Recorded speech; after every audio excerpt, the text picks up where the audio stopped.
প্রিয় দর্শক, সবাইকে শুভেচ্ছা জানিয়ে শুরু করছি এনটিভির নিয়মিত সাপ্তাহিক আয়োজন অন্যরকম গল্প। বরাবরের মতোই আপনাদের সাথে আছি আমি মালিহা হোসাইন। বিশ্বকাপের মাঠে নতুন প্রযুক্তি, এক হবে সব স্টেডিয়ামের ঘাস। আয়োজক 3 দেশের আবহাওয়া জলবায়ুর ভিন্নতা থাকলেও 2026 ফুটবল বিশ্বকাপে খেলোয়াড়রা পাবেন একই ধরনের মাঠ। ফিফা এই লক্ষ্যেই ব্যবহার করছে অত্যাধুনিক হাইব্রিড টার্ফ প্রযুক্তি।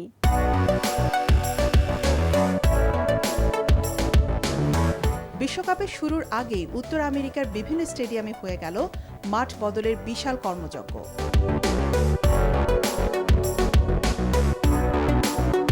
কৃত্রিম টার্ফের উপর বসানো হয়েছে বিশেষ প্রাকৃতিক ঘাস, যার সঙ্গে মেশানো হয়েছে সিনথেটিক ফাইবার।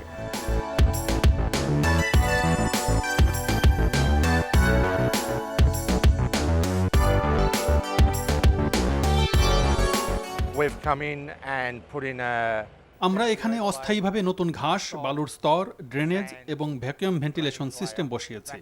সবকিছু মিলিয়ে এটি নিখুঁত একটি মাঠ তৈরি করবে।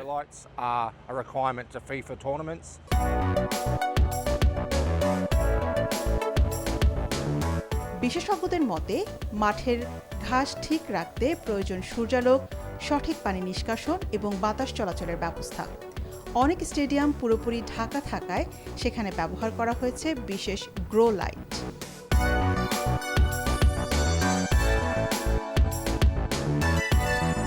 It's simply just growing grass, right? I mean, you know, grass is a plant and it needs sunlight. ঘাস আসলে একটি জীবন্ত উদ্ভিদ, তাই এর জন্য আলো দরকার।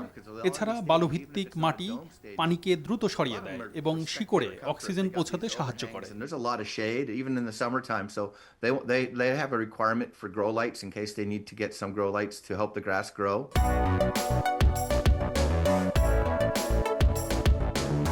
এই হাইব্রিড প্রযুক্তিতে ঘাসের সঙ্গে যুক্ত থাকে কৃত্রিম ফাইবার, যা মাঠকে আরও শক্ত ও স্থিতিশীল রাখবে এবং খেলার সময় বড় গর্ত তৈরি হওয়া প্রতিরোধ করবে।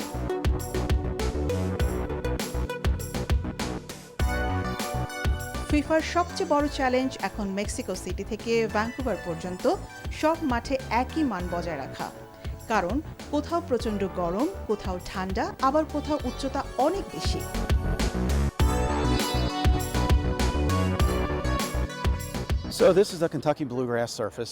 খেলোয়াড়রা ঘাসের উপরেই খেলছে, কিন্তু ভেতরের ফাইবারগুলো কংক্রিটের রডের মতো মাঠকে শক্ত রাখছে।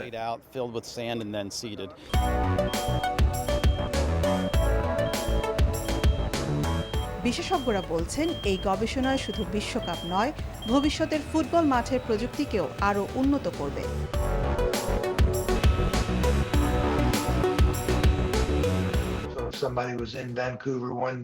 খেলোয়াড়রা চায় প্রতিটি মাঠ যেন একই রকম অনুভূতি দেয়। এক শহর থেকে আরেক শহরে গেলেও যেন তারা একই ধরনের মাঠে খেলতে পারেন।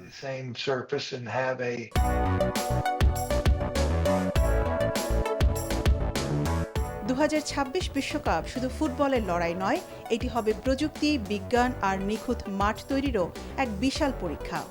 আর সেই পরীক্ষার কেন্দ্রবিন্দুতে রয়েছে এই আধুনিক হাইব্রিড ঘাস প্রযুক্তি। গল্পের মতো মনে হলেও এটিই ভবিষ্যতের বাস্তবতা। ব্যবহৃত রান্নার তেলেই উড়বে বিমান। নতুন সবুজ জ্বালানির সন্ধানে জাপানে শুরু হয়েছে অভিনব এক উদ্যোগ, ফ্রাই টু ফ্লাই। তাদের লক্ষ্য 2030 সালের মধ্যে বিমান জ্বালানির অন্তত 10% পরিবেশ বান্ধব উৎস থেকে সংগ্রহ করা।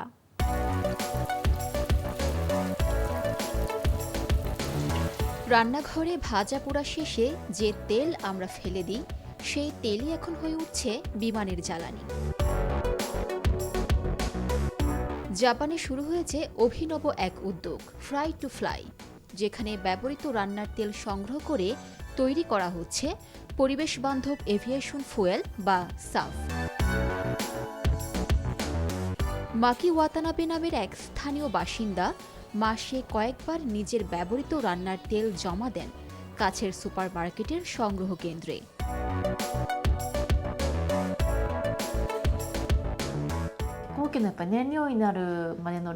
আমি অনেক ভাজা পোড়া রান্না করি, তাই ব্যবহৃত তেল বোতলে জমিয়ে মাসে 2 থেকে 4 বার জমা দিই।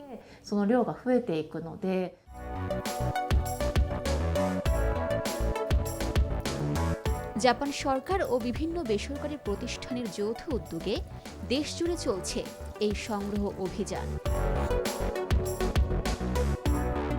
やっぱり僕らなんか毎日油使って প্রতিদিন এত তেল ব্যবহার করি, ফেলে দিতে খারাপ লাগতো। এখন এটা বিমান জ্বালানিতে ব্যবহার হবে জেনে ভালো লাগছে। そういったことを感じてまして。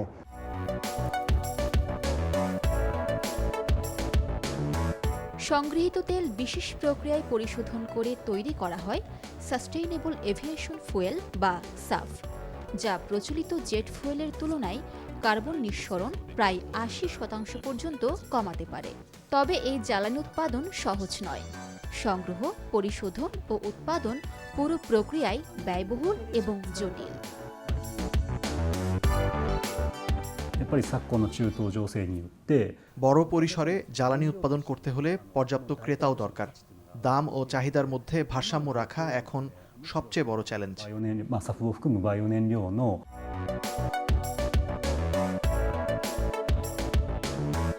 ব্যবহৃত তেল সংগ্রহ বাড়াতে টোকিও সরকার বিনামূল্যে বিশেষ ফানেল বিতরণ করেছে। এর ফলে তেল সংগ্রহের পরিমাণ দ্বিগুণ হয়েছে বলে জানিয়েছে কর্তৃপক্ষ।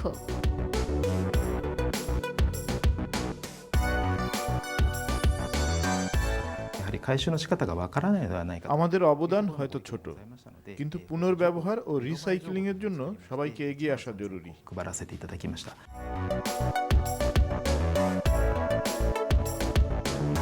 বিশ্বজুড়ে জলবায়ু পরিবর্তনের চাপের মধ্যে জাপানের এই উদ্যোগ দেখাচ্ছে নতুন সম্ভাবনা। হয়তো একদিন আমাদের রান্নাঘরের ফেলে দেওয়া তেলই আকাশে উড়াবে ভবিষ্যতের বিমান।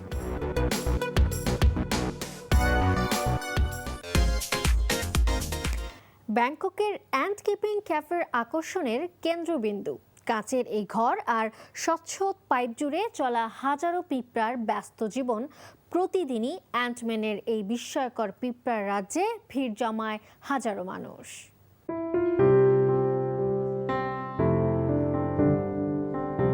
সাধারণ ক্যাফেতে মানুষ আসে কফি খেতে, কিন্তু থাইল্যান্ডের এই ক্যাফেতে মানুষ ভিড় করে পিঁপড়া দেখতে।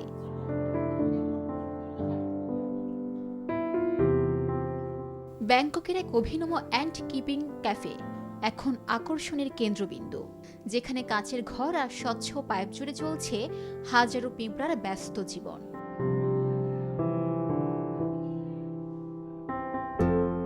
পঁয়ত্রিশ বছর বয়সী কার্ন রুমাইয়াসাই প্রায় 2 দশক ধরে বিভিন্ন প্রজাতির পিঁপড়া সংগ্রহ ও পালন করছেন। তার স্বপ্ন ছিল মানুষকে পিঁপড়াদের অদেখা জগতের সঙ্গে পরিচয় করিয়ে দেয়া।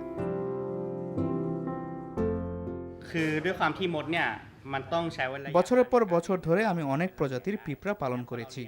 যখন মানুষ এত বড় কলোনি দেখে তারা অবাক হয়ে যায়। তাই আমি এই ক্যাফে খুলেছি যাতে সবাই এসে পিঁপড়ার জীবন কাছ থেকে দেখতে পারে।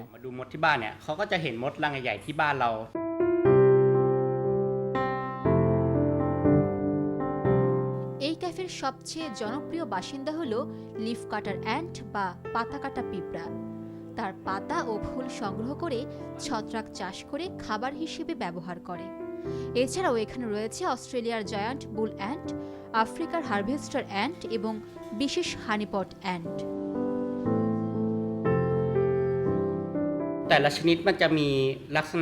প্রতিটি পিঁপড়ার প্রজাতির আলাদা বিশেষত্ব আছে।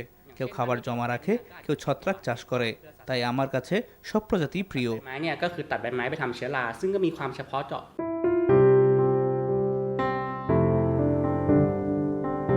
ক্যাফেটিতে রয়েছে থাইল্যান্ডের সবচেয়ে বড় রানী পিঁপড়াগুলোর একটি।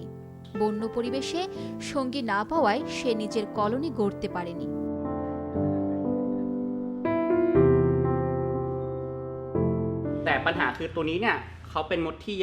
প্রকৃতিতে এই রানী পিঁপড়াটি হয়তো বাঁচত না, কিন্তু এখানে আমরা তাকে যত্নে রেখেছি যাতে মানুষ এই বিরল প্রাণীটাকে কাছ থেকে দেখতে পারে।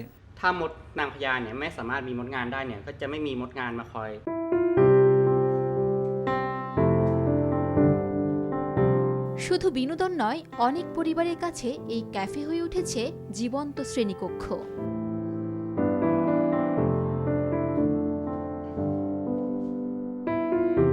เว ลามาดูมดเนี่ยผมรู้สึกว่ามันเป็นอะไรที่แบบผมเพลินมากๆ পিঁপড়াদের দেখলে খুব শান্ত লাগে, প্রত্যেকের আলাদা কাজ আছে, সবাই পরিশ্রমী.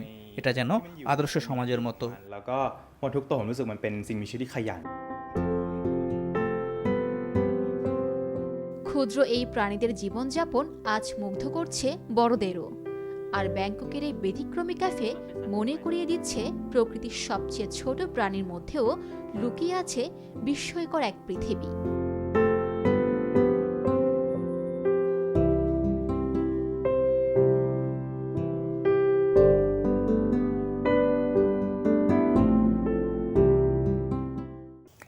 জ্বালানি সাশ্রয়ী পরিবেশ বান্ধব জাহাজ তৈরি করেছে চীনের একটি নির্মাতা প্রতিষ্ঠান। মিথানল ও ডিজেল দুই ধরনের জ্বালানিতেই চলতে সক্ষম এই জাহাজটি।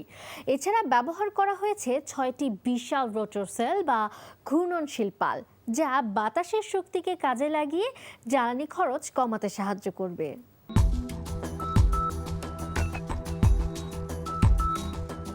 চীনের হুবেই প্রদেশের উহান শহরে নির্মিত স্পিরিট অফ মোবাইল নামের এই জাহাজটি মিথানল ও ডিজেল দুই ধরনের জ্বালানিতেই চলতে সক্ষম।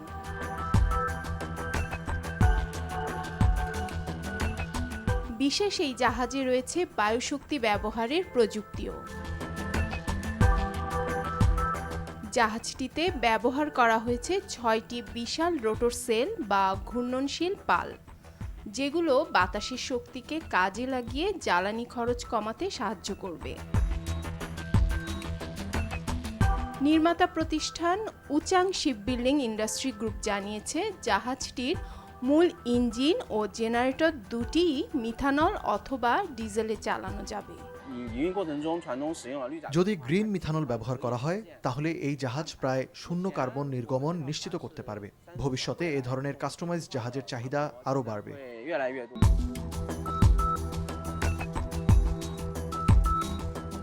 20,000 ঘনমিটারের বেশি ধারণ ক্ষমতার এই জাহাজে রয়েছে স্মার্ট রাউটিং সফটওয়্যার, যা সমুদ্রের আবহাওয়া ও বাতাসের গতিপথ বিশ্লেষণ করে সবচেয়ে কার্যকর রুট নির্বাচন করবে।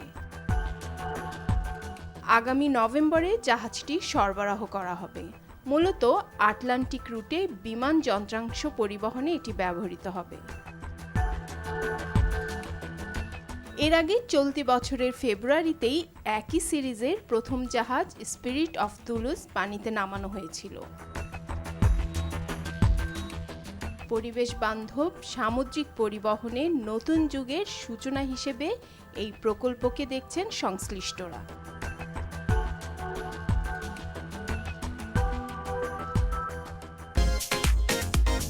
বার্ষিক ভিভিড সিডনি উৎসব উপলক্ষে আলোকসজ্জায় সেজেছিল শহরের বিখ্যাত Sydney Opera House, Sydney Harbour Bridge, Customs House এবং মিউজিয়াম অফ কন্টেম্পোরারি আর্ট। বৃষ্টি উপেক্ষা করেই আলো আর শিল্পের ঝলকে রঙিন হয়ে উঠেছিল শহর সিডনি।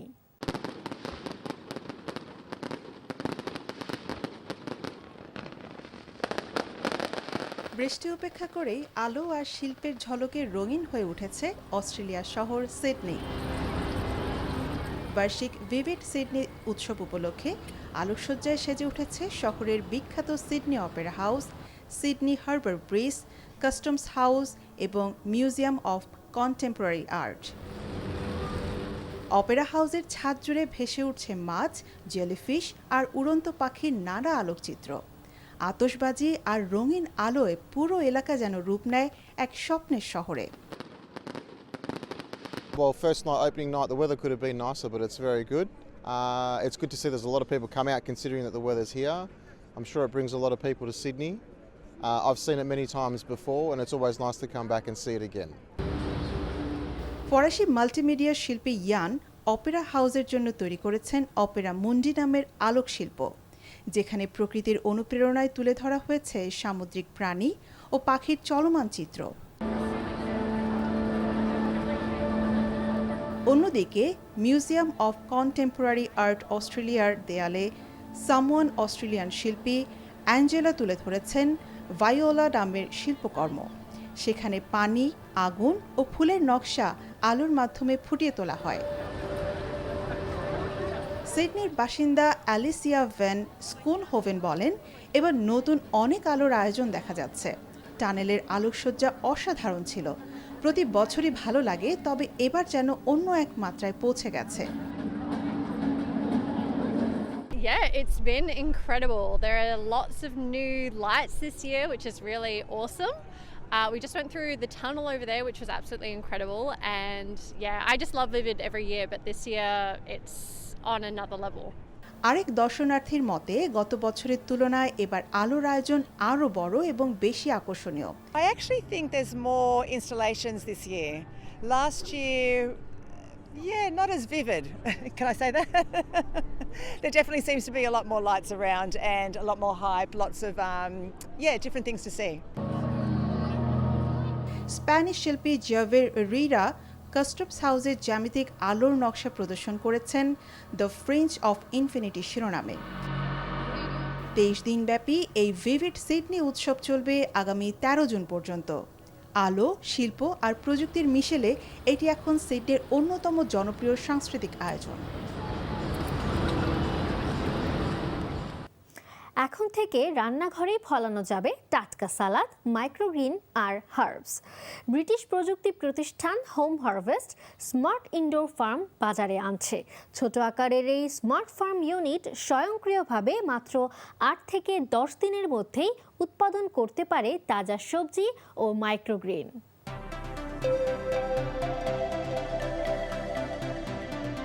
নিজের রান্নাঘরে এখন ফলানো যাবে টাটকা সালাদ, মাইক্রোগ্রিন আর হার্বস। এমনই স্মার্ট ইনডোর ফার্ম বাজারে আনছে ব্রিটিশ প্রযুক্তি প্রতিষ্ঠান হোম হারভেস্ট।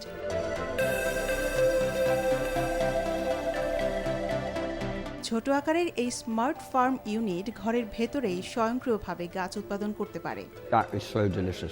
ব্যবহারকারীকে শুধু পানি দিতে হবে, বাকি সব কাজ করবে প্রযুক্তি। প্রতিষ্ঠানটির সহ প্রতিষ্ঠাতা হেডলি আইলট জানান, মাত্র 8 থেকে 10 দিনের মধ্যেই এই ইউনিটে উৎপাদন করা সম্ভব তাজা সবজি এবং মাইক্রোগ্রিন।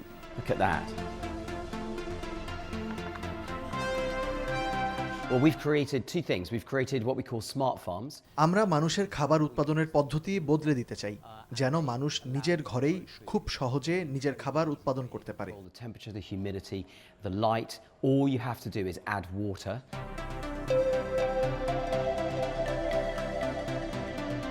স্মার্ট ফার্ম ইউনিটে রয়েছে কম্পিউটার নিয়ন্ত্রিত তাপমাত্রা, আর্দ্রতা ও আলোর ব্যবস্থা। বিশেষ সিড ম্যাটে থাকা বীজ ইউনিটে বসিয়ে দিলেই স্বয়ংক্রিয়ভাবে শুরু হয় উৎপাদন প্রক্রিয়া। মোবাইল অ্যাপের মাধ্যমে ব্যবহারকারীরা বেছে নিতে পারবেন কোন ধরনের ফসল ফলাতে চান।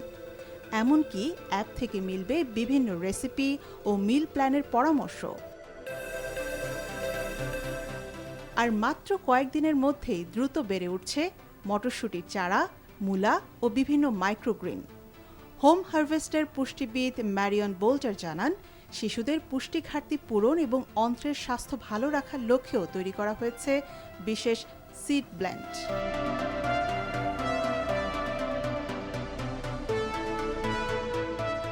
We have developed specifically for children, having worked as a pediatric nutritionist in that space. আমরা শিশুদের আয়রন, ক্যালসিয়াম ও ম্যাগনেসিয়ামের ঘাটতি পূরণে সহায়ক এমন সিড ব্লেন্ড তৈরি করেছি।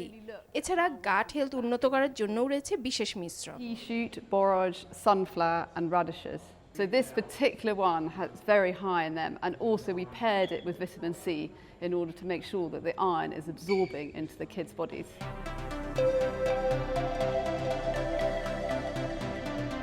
প্রতিষ্ঠানটির দাবি, বর্তমান সালাদ উৎপাদন এবং সরবরাহ ব্যবস্থায় বিপুল পরিমাণ খাদ্য অপচয় হয়। তাই ঘরভিত্তিক উৎপাদন ভবিষ্যতে পরিবেশ বান্ধব বিকল্প হতে পারে। চলতি গ্রীষ্মেই বাজারে আসছে এই স্মার্ট ইনডোর ফার্ম। পরিবার ভেদে দুটি ভিন্ন আকারে পাওয়া যাবে ইউনিটগুলো। ভবিষ্যতে কৃত্রিম বুদ্ধিমত্তা বা এআই ব্যবহার করে গাছের বৃদ্ধি, স্বাস্থ্য এবং ফসল কাটার উপযুক্ত সময় নির্ধারণ করবে অ্যাপটি। দর্শক, চলে এলাম একদম শেষে। দেশ বিদেশের বিস্ময়কর ও মজার সব খবর নিয়ে দেখা হবে আবারও। কেমন লাগলো আমাদের আয়োজন বা কোনো পরামর্শ থাকলে জানাতে পারেন চিঠি লিখে।